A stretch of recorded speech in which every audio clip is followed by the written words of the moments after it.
I just wanted to say hello, introduce myself. My name is Lisa Facciola, and I run the Children and Youth Programs at the HAEA.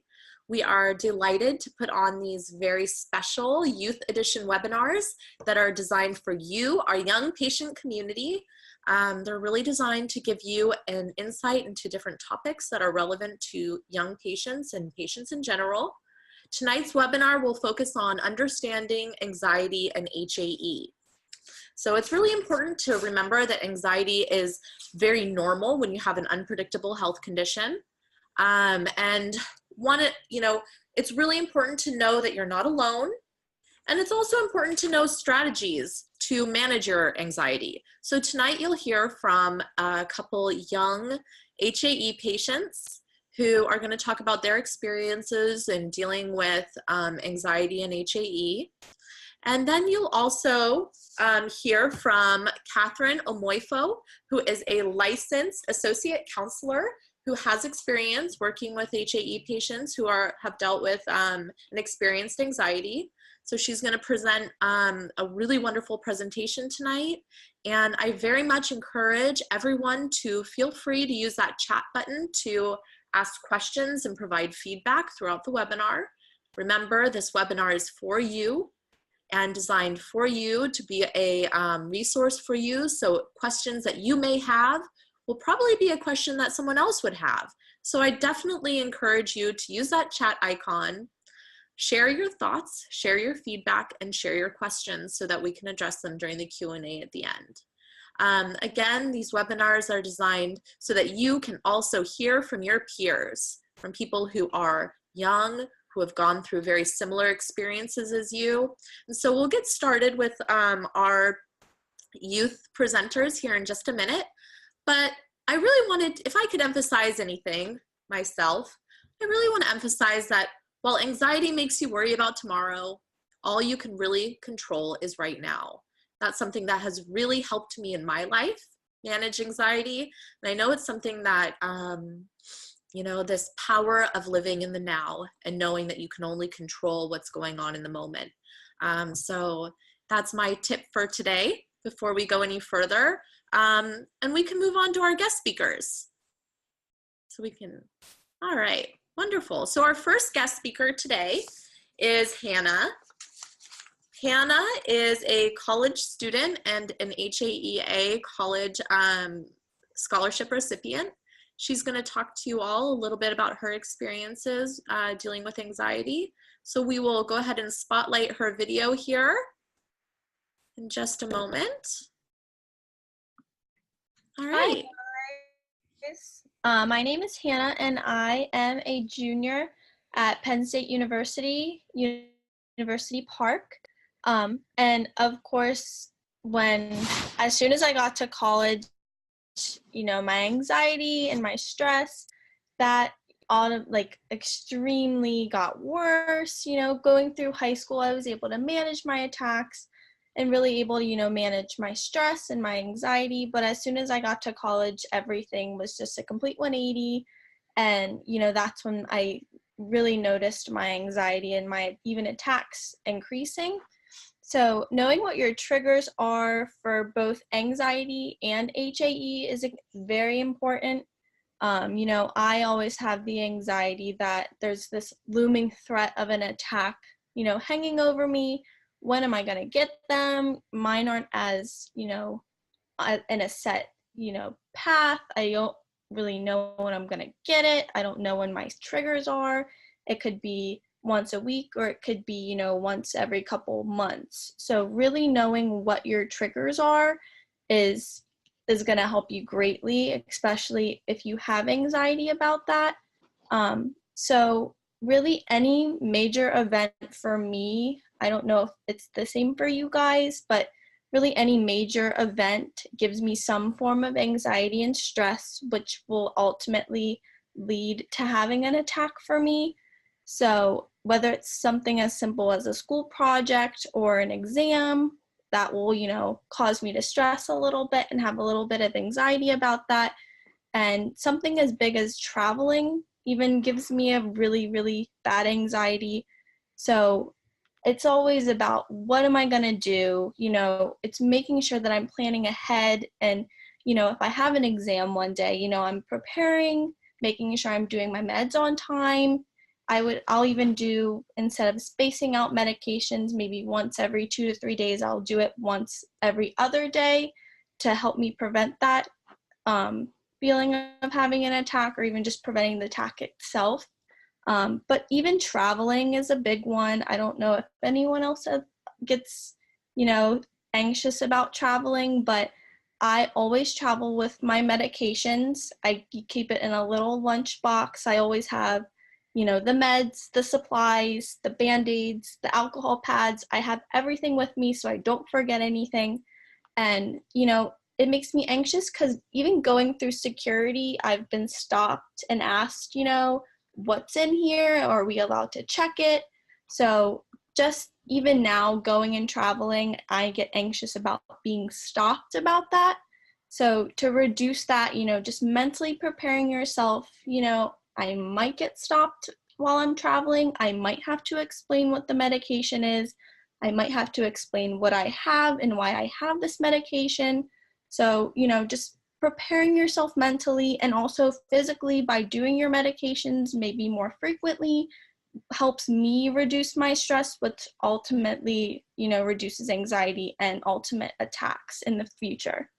So my tips for helping reduce my anxiety is that it's extremely important to make sure that I take my medications on time and that I get to my medications as soon as possible when I'm having an attack or I feel an attack coming on.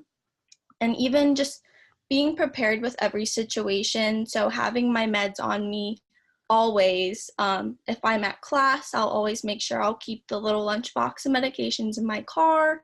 Or if I'm, you know, going out of town or going on vacation, I'll always bring it with me. And even something as simple as going to a friend's house or sleeping over at a friend's house, you know, I'll always just make sure I have my meds with me, just preparing just to make sure that, you know, preventing these attacks is, we're able to prevent them and to some extent. But, you know, there's always that form of anxiety over me that's, you know, I'm always going to have an attack. Am I going to have it today? Am I going to have it tomorrow? So just reducing that feeling of anxiety of having an attack, you know, you're able to with the preparation that you have by always having your medication and always, you know, taking the steps to make sure that you can reduce having an attack. So, yeah.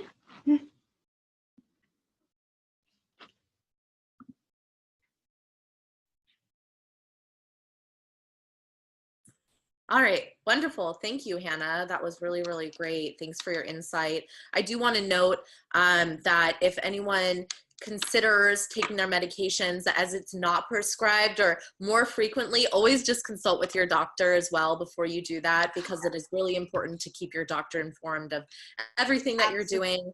But wonderful insight. Traveling, I know, is a big source of anxiety for a lot of people, and your insight is really helpful. So I know we have another youth speaker. Carissa is also a college student, and she's going to talk a little bit about anxiety from a different perspective. Carissa? Hi, y'all. I'm Carissa. I am a sophomore at the University of North Carolina, Charlotte, and I was diagnosed with HAE around the age of 13 after being misdiagnosed for 2 years. So something I learned very early on with HAE is there's a lot of anxiety around it, just as Hannah said, with the overwhelming feeling of when am I going to have an attack? I don't know. What am I going to do when I do have an attack? And then there was also another added anxiety pressure from my side, and that my parents were very outwardly anxious all the time. There was even one point when I was younger where I couldn't do certain things because of my HAE, because my parents were living in complete fear of what if I have an attack. Like, I couldn't go on the lake because I have laryngeal attacks, and my parents were like, you're not going to be able to get to a hospital fast enough. What if you die? Like, it was very gloom and doom, and their worries pressed upon me and made me even more anxious. So when I found some doctors at Duke University, they suggested right off the bat that in order to help my HAE, I needed to see someone to talk to. So I started seeing a therapist. She was actually a counselor at the time. And I remember feeling defeated when I started. I did not like this counselor. We didn't click. It was hard to talk to her. It was hard to talk to her about my HAE. She wasn't very understanding. She kept asking me questions that I felt like had nothing to do with where I was at. And I just remember feeling completely defeated. It wasn't until someone else encouraged me to see another person or to try someone new that I actually reached out and looked for other counselors and therapists in my area, and I found one that fit perfectly. She was amazing. She was always there and she listened. She seemed to always have the right questions to ask or provide me with insight that I didn't even know I needed. She realized that stress was a really big trigger for me, and therefore it was really important that we manage my stress very early on in my life. So she offered me coping techniques and stress management techniques, because having HAE, you really need to know how much you can take on and make sure you don't press that limit. I know for me, that's really hard. I'm a go-getter, a doer, an overachiever, and having to step back and say, my HAE, I can't do this, not with this. I can't push this boundary. I can't push this limit because my health ultimately comes first. It doesn't mean you shouldn't be able to try anything or do anything. It just means you need to figure out how much you can take on at one time and still manage your HAE and your stress levels. So that was something I found very important, was one, finding someone to talk to that fit well with me and my personality and my HAE, and two, managing my stress. So then another thing I really enjoyed from my therapist was learning about natural ways to reduce my stress. Getting plenty of sleep. I know as a college student or a high school student or just a young adult in general, it can be so overwhelming to just try to sleep sometimes. You have so much going on and you want to do this and you want to do that and you don't want to be left out, that it can be really hard to just go to bed at a decent time and wake up after a good amount of sleep. So something I figured out was I need to prioritize sleep in my life. And some other things I worked to do were exercising, doing things to keep my mind and my body moving, so not just sitting around all day, keeping my body outwardly healthy so that I could feel inwardly better has really helped. And then another thing I've learned about has been to remain cautious, but not to let my cautious attitude rule over my life. So HAE is like a bull, and it takes your life by the horns sometimes, and you're like, I don't know how I'm going to do this with HAE. But one time a doctor told me, Carissa, yes, you have HAE. And yes, as of right now, you will have this for the rest of your life. But you can't let it rule over every life decision, and you can't let it stop you from becoming who you want to become. Because I was very much so living in anxiety and living in fear. And he reminded me that it's okay to try new things. It's okay to do things, but just re-emphasizing that you need to know your limit and not go above or beyond that limit, but stay right at it at a healthy pace. So yeah, that's my advice with HAE and anxiety. Awesome. Thank you so much, Carissa. That's wonderful information and wonderful advice that you could give. I know that Catherine is going to go over a lot of really very similar things in her presentation today to reinforce some of the things that Hannah and Carissa talked about. So yeah. Thank you both for a really wonderful, wonderful presentation and sharing your stories and opening up to share how you've dealt with HAE and managing anxiety in your life. So without further ado, I will introduce Catherine Omoifo. She is a licensed associate counselor, and we're very lucky to have her join us today to talk a little bit about her experience in working with people who have dealt with anxiety, and to give some tips on how to manage it in your life. So Catherine? Yes, thank you so much. Thank you guys for having me here. I titled this presentation as My Anxiety. It is mine, it is yours, it is our anxiety, in the sense that we all experience anxiety in some form. and we all do have challenges, and we're all looking to find solutions and find ways to deal with anxiety. Um, just a little bit about me. I work with a lot of different populations, teenagers, adults, and different diagnoses, anxiety, depression, trauma. And I think, you know, anxiety is one that I do see often in different forms. So I'm really, really happy to be here today to share with you all what I know about anxiety, and hopefully it can be of benefit to you all. So yeah, we'll just start with the first slide. What is anxiety? Um, so anxiety really is excessive worry or fear that interferes with our lives. An example would be a teen that is struggling with bullying, and that teen may worry about going to school, interacting with students, and this could lead to anxiety that they may not want to go to school every day. They may skip classes. So that's just probably a classic example of anxiety in general that people experience. Anxiety occurs over a period of time. So this is not a one-time situation where something happens and, you know, you feel anxious and that's it and it's over and you never feel anxious again. Anxiety can go on for months because people worry, and the worry, you know, could span over 6 months, a year, and this can go on until there's some kind of intervention. So it's just not a one-time situation. And anxiety impacts our daily functioning, going to school, work, making new friends, communication. It really creeps into different parts of our lives. You know, going just down the street to hang out with your friend and get, you know, some goodies, get some snacks, and you have anxiety about that because you're not sure what to expect. So in a nutshell, it is the excessive worry or fear that interferes with our daily lives. Next slide, please. How do you recognize anxiety? So I'm just going to go through some of the symptoms of anxiety. It's feeling restless. It's difficulty concentrating. So you may be at school, at work, and you can't focus on the homework. You can't focus on, you know, what the teacher is saying. So you have difficulty concentrating on what task that you have at hand. It's being irritated in your interaction with family members, friends. You know, you find that maybe you're short with people, you're not fully engaging with family members, and that could create some conflict. It's being tense, and not just tense in a state of mind, but physically, you know, feeling tense, your body, your shoulders, you know, you're really tense in your interaction and your functioning.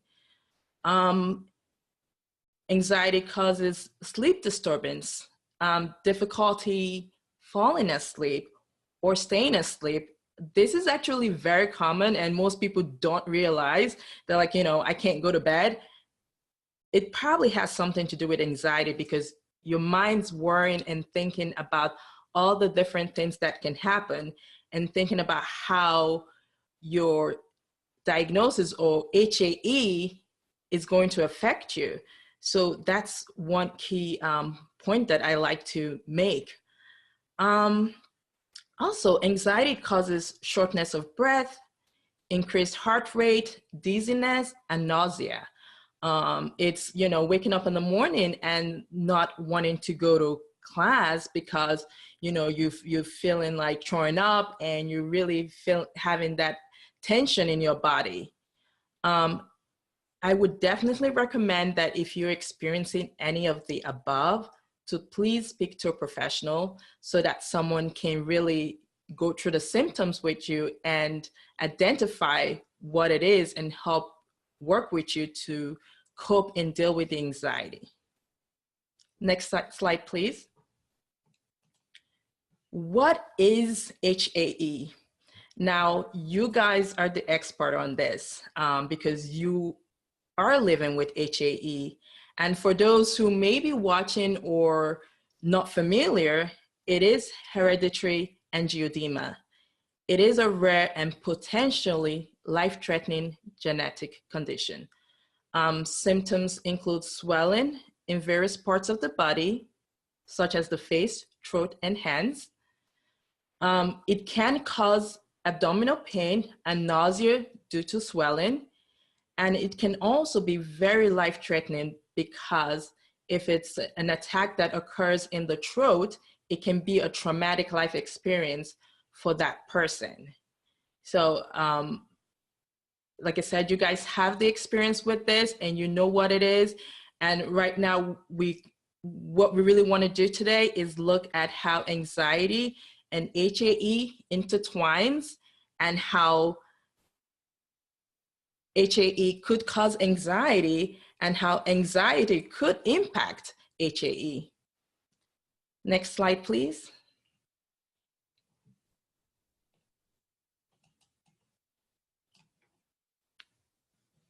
Next slide, please. Okay, sorry. So how does it impact you? What does it mean? It means worrying about the next HAE attack.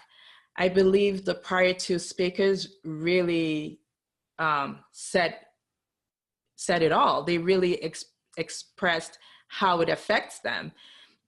It's worrying about when you're going to have a next attack, questioning if it's happening at that very moment.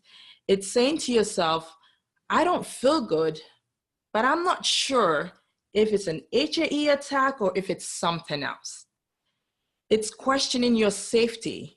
What happens to me if I'm at school and something happens? How far is the nearest hospital? Will I get to the hospital in time? And then there's the added factor of, are people knowledgeable enough to assist me? It's difficult to share with others about any medical diagnosis, and with one that it's not very well known by people who are not in the community, there's always that question of, would people understand my experiences? Would they know how to help me? And so it is a difficult conversation to have with people who are not familiar with this diagnosis. And I think one of the speakers before even referenced, speaking to a counselor and not connecting, and maybe that counselor didn't even have the experience or understanding of HAE. So, I mean, these are all really important factors and questions, and how anxiety and HAE can impact you guys. And so these are really some of the thoughts that may be running through your mind that can lead to anxiety. Is, majority of your time is spent thinking about it. Majority of your time is spent worrying about the future of what's going to happen next, and that there is no focus on the present. So you don't get to enjoy an event because you have the anxiety of worrying about what's next. If you go to a concert, you may not really be there and be in the moment because you're worrying, what happens? I'm in a crowded environment, what if I do have an attack at this moment?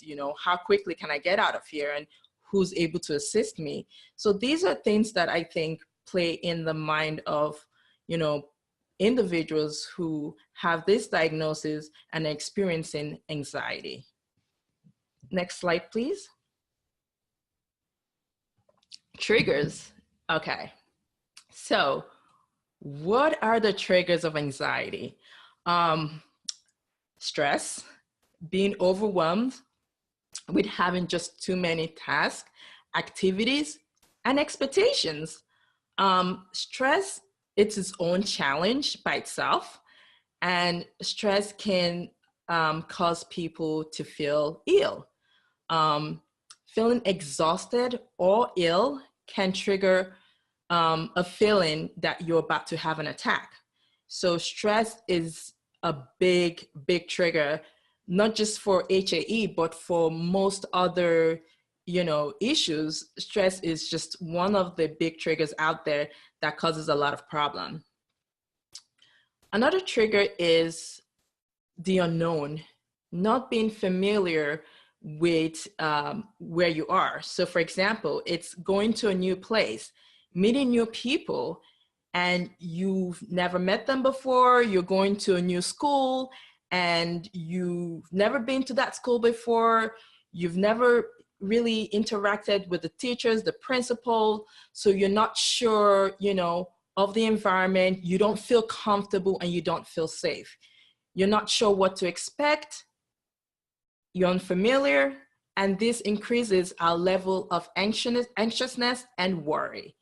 So that's another big trigger. Also, life transitions, big events, graduating from high school, transitioning to college. Those are all big events that do cause stress and do cause anxiety.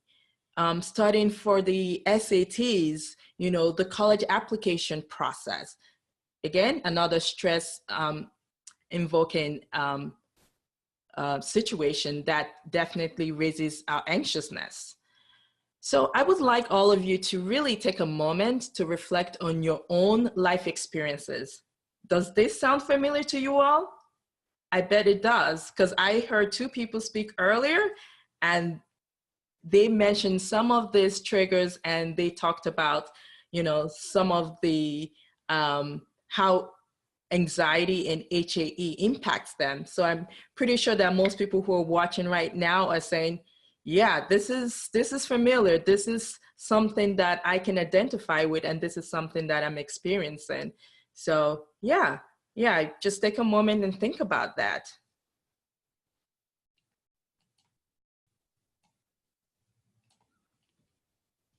All right. Okay, next slide, please. Okay, so if it does sound familiar, here are my tips on how to cope. I think it's important to name the anxiety and to acknowledge it. Do not ignore your feelings. Express how you feel to a friend, a family member, and more importantly, express your feelings to yourself. I think it's important to acknowledge, you know, I don't feel good right now, and I'm not sure what it is, but I know that I'm feeling something in this moment. And maybe it's, you know, I can feel my heart rate going up. Maybe it's, you know, I can feel the tension in my body. But it's important to name it, acknowledge it, so that you can move to the next step of how do I cope with this? Another tip for you is do not fight the anxiety. Let it come and let it go. And I like to use the example of an ocean wave. You know, just imagine you're on the beach and, you know, everyone's in the water. And the best part of being there is, you know, you see that big wave coming, right? And everyone wants to just dive into the wave and just dive in and let it come over you, right? Anxiety is like that wave. It's gonna start low, it's gonna go up, it's gonna peak, and then it's gonna come down. The wave never stays up, it always comes down. And anxiety is exactly like that. You just have to let it come, acknowledge it, and then let it go. And you will get through that period of anxiety. You just have to hold on and get through those emotions, the physical body reaction, and the biological response to the state of being in anxiety. Another tip is to avoid stress. Like I said earlier, stress is such a big one. It's something that is in everyone's daily lives. It's important not to take on more than you can handle. For example, I think one of the speakers earlier was referencing being a college student and the stresses that come with that. And that is just a great example because as a college student, you can take on so many credits, college classes.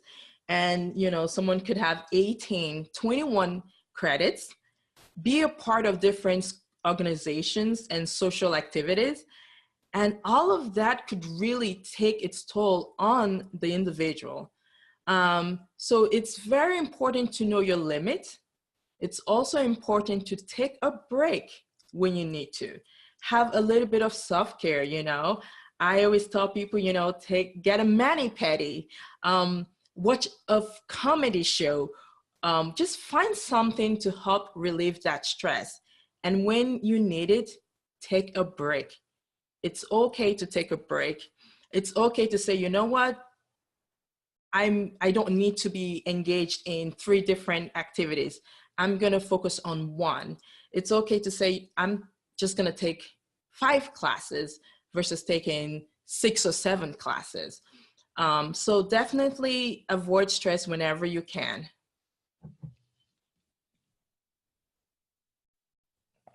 Another tip that I like to share, and this one I think sometimes clients find hard, is like, well, I have to talk to myself. Yeah, I say be your own cheerleader. And so doing a lot of positive self-talk is important.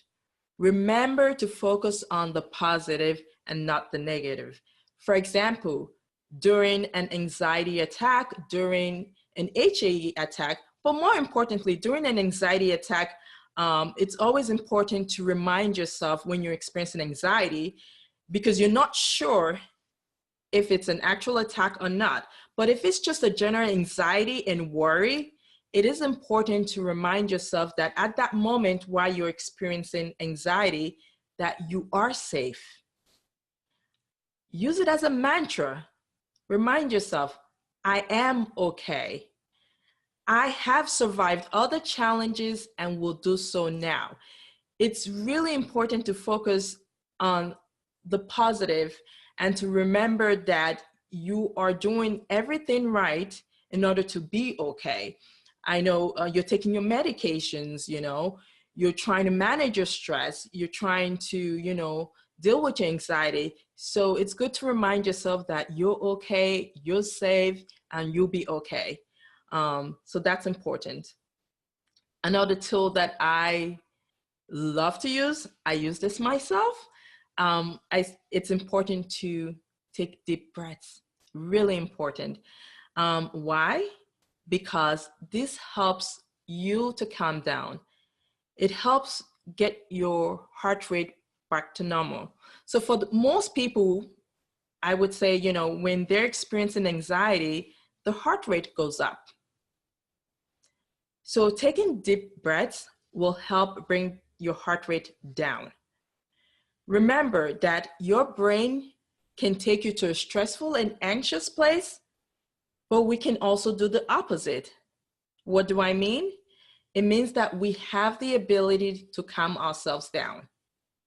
We have the ability to interrupt the anxiety by using some of the tools that I've just pointed out, but I'm gonna even go a step further and give you a little bit more tools so that you know what to do in situations when you're having an anxiety attack. I do want to share an extra note about how deep breathing works. When you take a deep breath, your heart rate quickens slightly. And as you exhale, your heart rate slows down. So when you continue to breathe in and out, you will naturally bring your heart rate to be more in sync with how your breath's being taken. So just breathing in and out helps to slow down your heart rate.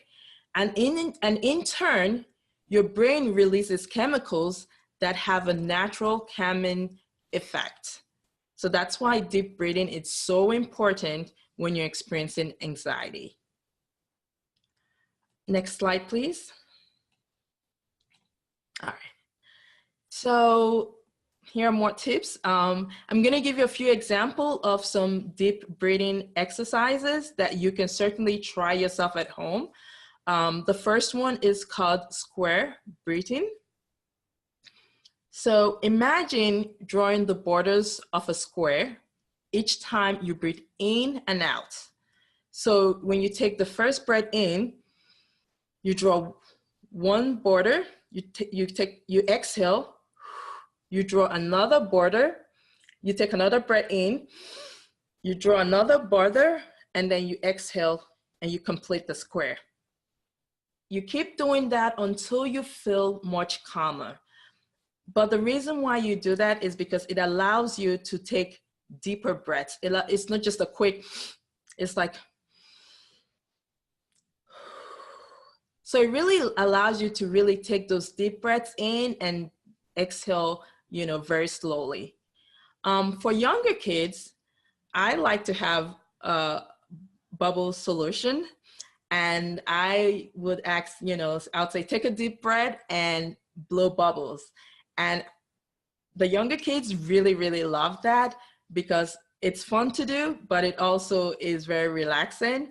And who doesn't like to see the colors, when you're blowing bubbles? I love blowing bubbles myself. So that's something I think the younger kids definitely enjoy. And for even younger kids, I'm talking about kids, really young, I would also, tell them, like, imagine you have a hot slice of pizza, right? Take a deep breath to smell the pizza. Exhale by bringing your lips together and blow on the pizza. You want to cool it off so you can get that yummy pizza and eat it all up.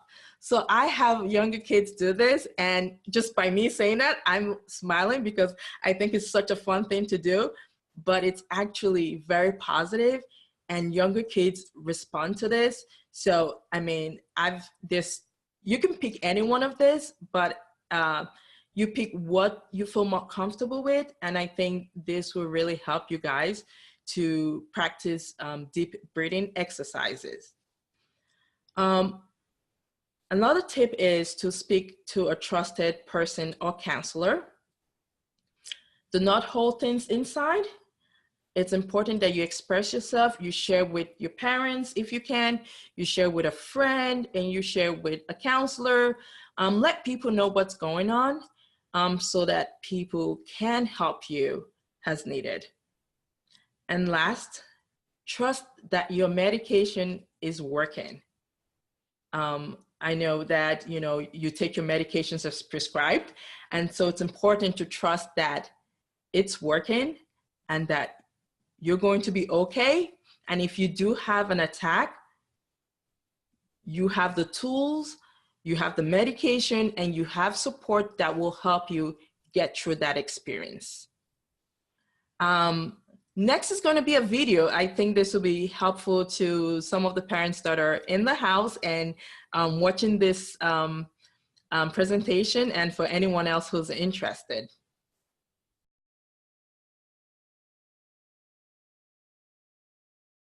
Many times children will experience anxiety, and one of the important things to be able to do is recognize that it is anxiety. Many times it's easy to recognize panic or sweating or shakiness, that's anxiety, but sometimes it's irritability or anger and oppositional as far as going to school, for instance, if the child doesn't want to go to school because they're afraid and they don't have the articulation or the ability to say why they're not wanting to go to school. Number two, being able to validate it. So to be able to recognize that, yes, it looks like I sense that you're feeling anxious, and that's okay, but let's make sure that we're able to deal with this in a healthy way. And three, be able to remain calm, because our children will feed off of our own anxiety if we portray that. We want to make sure that they can look to us as a safe place, or someone that's going to be consistent and calm and be able to feed off of that rather than any anxiety. And four, being able to coach them through maybe relaxation exercises, such as deep breathing, taking really big deep breaths in, at least 10 really deep breaths in, counting to 8, and then releasing to 8. And meanwhile, maybe coaching them to think about a peaceful place. Maybe it was a family vacation, or the beach, or someplace that the child finds very peaceful. And finally, if none of that works, or if it continues to be a significant problem, and interferes with their day-to-day functioning, and they just need additional help beyond what you can help as a parent, then I would recommend talking to your pediatrician or a mental health professional that would be able to address this in a more clinical way. Okay. I think that video is amazing. And I am glad that the second speaker actually shared with us, you know, having her parents show that their own anxiety and their own concerns kind of impacted her. So I think that's a nice clip that makes reference to how one can help their child and family members deal with anxiety. So what do I do as a counselor? How do I work with people who are experiencing anxiety? My first goal is to promote safety. It's important for me to help clients identify ways in which they are safe, to look at the bigger picture. So if you took a look at your history, you've probably had more times when you were okay than when you had an attack. So it's knowing that, you know, like think about this week, last week, you know, were you okay? And it's reminding them that it's okay, you are safe, and that should an emergency come up, you know, we will act accordingly. But in the general sense of things, you know, you are taking steps to make sure that you are okay. Another thing that I do as a counselor is I teach relaxation skills, guided imagery, meditation, self-care. This helps us to cope with stress and anxiety. There's apps such as Headspace. There are a lot of YouTube videos available.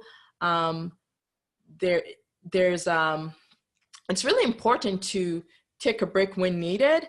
And so I really encourage people to do things that are relaxing, to read a book, to listen to music that's soothing, to go for a hike, to do things that are really very calming and relaxing. Something else that I do as a counselor is I challenge negative thinking and work to replace that with positive thinking. So I want to encourage people to remember that there is nothing wrong with you just because you experience anxiety or have HAE. You are not weak, you are strong, and you are resilient. And it's important to challenge that negative thought that comes into our mind and replace that with positive thinking and hopefulness and looking at the future more positively than negatively. I am also trained in EMDR, which is eye movement desensitization reprocessing. And that is a counseling technique that's used to process traumatic event.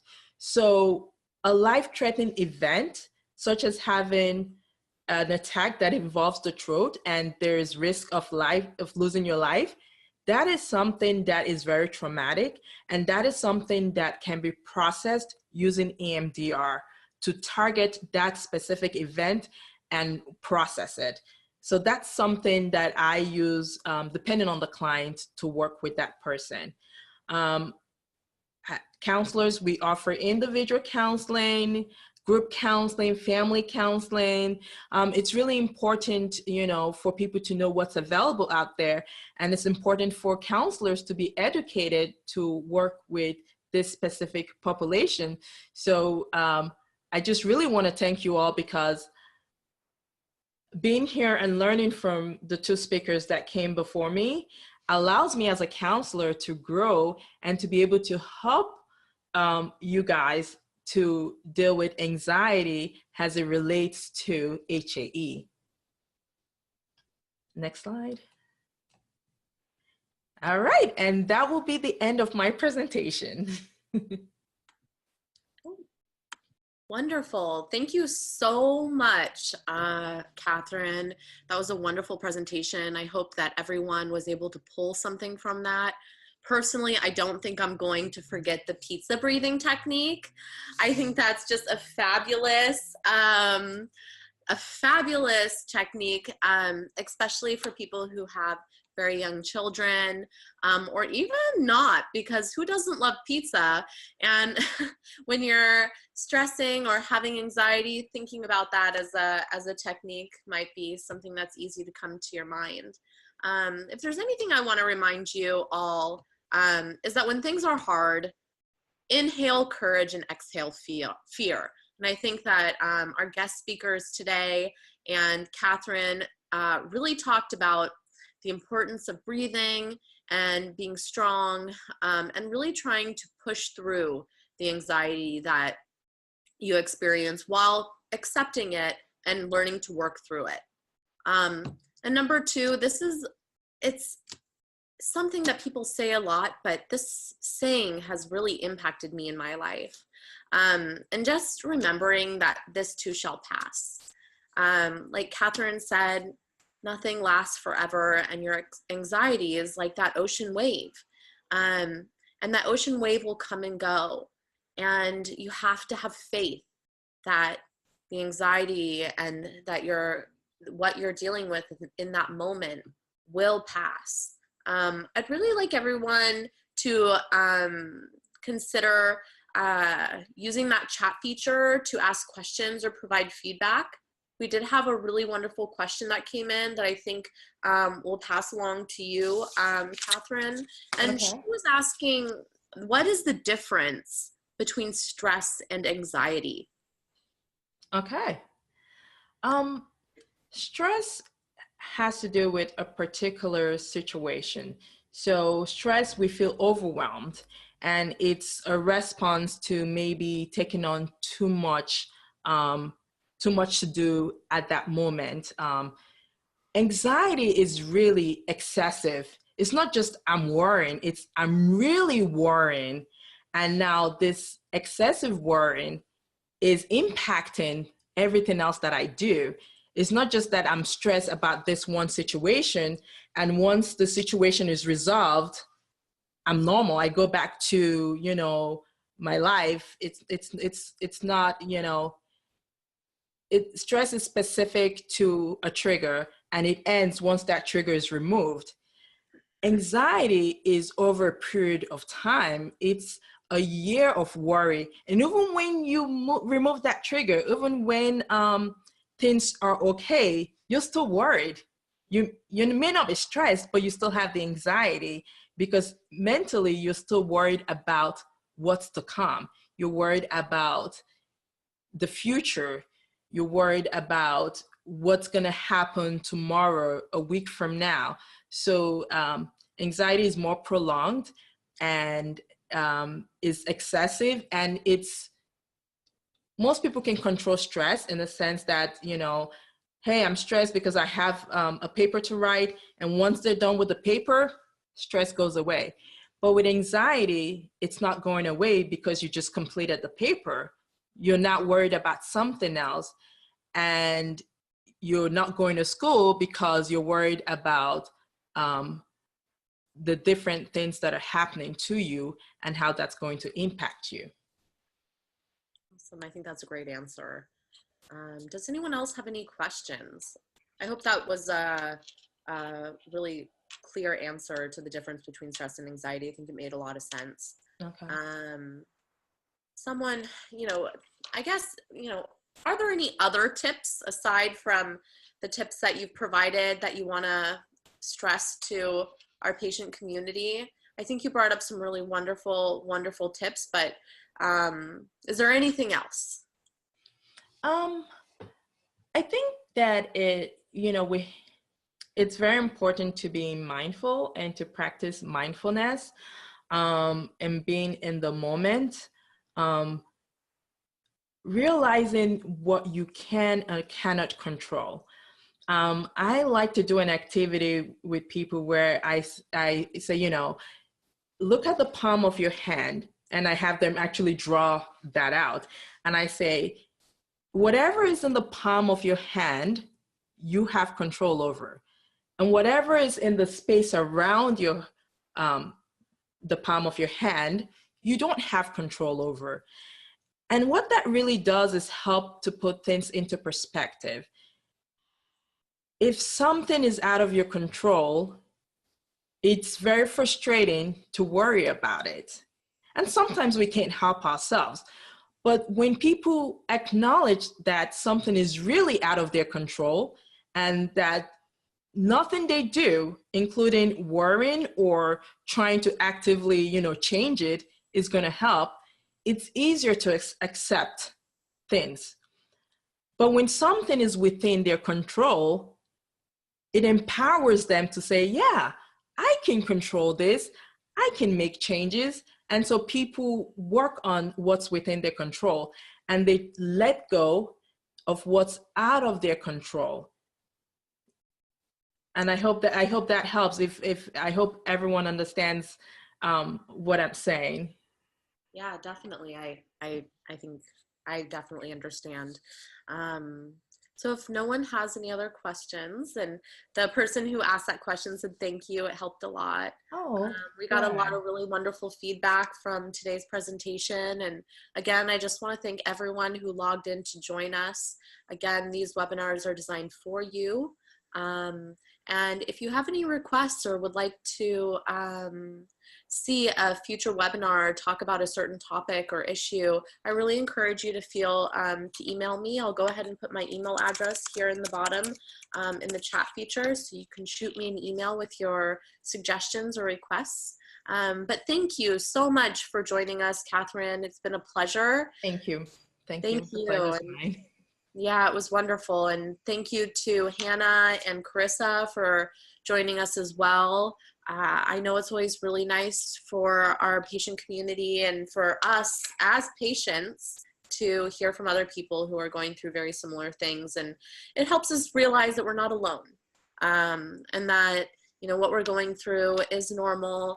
And we just need to find ways to cope with it, because again, HAE is a lifelong condition, and learning to find good ways to cope is going to be an asset for us all moving forward. So thank you all again for joining us. It's been wonderful. I hope you have a wonderful evening, and we'll look forward to seeing you at our next webinar. Thank you.